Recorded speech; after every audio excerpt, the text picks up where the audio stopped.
আসসালামু আলাইকুম। Automatic cover page generate করার জন্য একটি ওয়েব অ্যাপ্লিকেশন কভার ক্রাফটার আজকে আপনাদের সাথে শেয়ার করব। তো এটার ইন্টারফেস দেখতে অনেকটা এমন। এখানে হচ্ছে ডার্ক মোড, লাইট মোডের সাইন দেওয়া আছে, সাইন বা বাটন। আর এখানে হচ্ছে আপনাদের যাবতীয় ইনফরমেশন যেগুলো কভার পেজে দেওয়া লাগে, ওই জিনিসগুলো ইনপুট ফিল্ডগুলো ফুলফিল করলে দেন এখানে একটা বাটন আছে জেনারেট কভার পেজ, এটা অ্যাক্টিভ হয়ে যাবে। এখানে ক্লিক করলে কভার পেজ জেনারেট হয়ে যাবে। ঠিক আছে, তো আমি এটা করে দেখাচ্ছি। Course title, course code, report number, report name, date of solving, date of submission, name of the student, student ID, department, batch, semester, section, teacher's name, teacher's designation. ওকে, এই যে নিচে জেনারেট কভার পেজ, এই বাটনটা active হয়ে গেছে। এখন এখানে যদি কোনো ইনপুট ফিল্ড খালি থাকে তাহলে এই বাটনটা আবার ডিঅ্যাক্টিভেট হয়ে যাবে। ওকে, জেনারেট কভার পেজ যদি আমি ক্লিক করি তাহলে আমার কভার পেজ জেনারেট হয়ে যাবে। ঠিক আছে, নর্মাল কভার পেজগুলো যেমন হয় আর কি।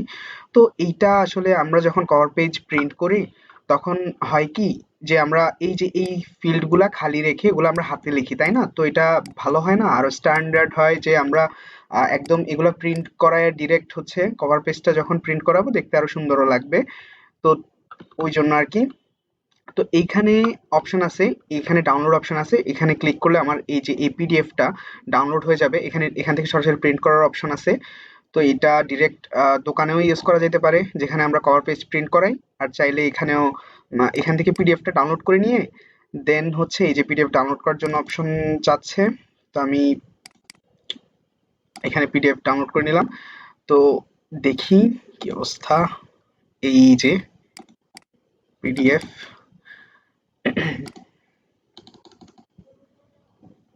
ওকে, এই যে আমার কভার পেজ, এখানে সবকিছু একদম খুব সুন্দরভাবে দেওয়া আছে, যেগুলো যেগুলো আমি ফুলফিল করে আসছি ওয়েব অ্যাপ্লিকেশনে সবকিছু এখানে দেওয়া আছে।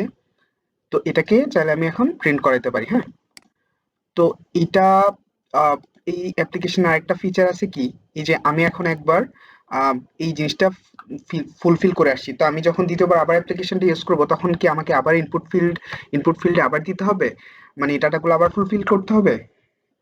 উত্তর হচ্ছে আবার ফুলফিল করতে হবে না, ওগুলো অটোমেটিক আগের দেওয়া ডাটা সেগুলা সে ক্যাপচার করে নেবে। অ্যান্ড যেই জায়গায় আমার জাস্ট চেঞ্জ করতে হবে ওই চেঞ্জটুকু আমি জাস্ট মেনশন করব, কেমন? আচ্ছা, আর এটা মোবাইল অ্যাপ্লিকেশনের জন্য ইউজ করা যাবে। আম, আচ্ছা, আমি আরেকবার একটু ক্লিয়ার করে আসি। যেমন এই পেজটা যদি আমি রিফ্রেশ করি কখনো, দেন আমার ডাটাগুলা চলে যাবে না, ডাটাগুলা থেকে যাবে। এছাড়া আর অনেক খুঁটিনাটি জিনিস আছে, এগুলো আপনারা নিজে যখন ব্যবহার করবেন তখন বুঝতে পারবেন। এটা অনেক কি বলে ইউজার ফ্রেন্ডলি একটা ওয়েব অ্যাপ্লিকেশন, এবং এটা মোবাইলের জন্য অ্যাভেলেবল, মোবাইল থেকেও ইউজ করা যাবে। ওকে, আর মোবাইল থেকে পিডিএফ ডাউনলোডের ব্যাপারে একটু সতর্ক থাকবেন, ওখানে হচ্ছে কিছু ইনস্ট্রাকশন দেওয়া আছে কিভাবে মোবাইল থেকে পিডিএফটা ডাউনলোড করতে হবে। তো এই ছিল এই ওয়েব অ্যাপ্লিকেশনের ব্যাপারে যত কথা। এবং এই ওয়েব অ্যাপ্লিকেশনটা কোথায় পাবেন, আমি ভিডিও ডিসক্রিপশনে এই ওয়েব অ্যাপ্লিকেশনের লিঙ্কটা দিয়ে রাখবো। এছাড়াও আপনি গুগল ক্রোমে বা যে কোনো ব্রাউজারে গিয়ে cover crafter dot Netlify dot app এতটুকু লিখে এন্টার হিট করলে আপনাকে এইখানে নিয়ে আসা হবে। ধন্যবাদ।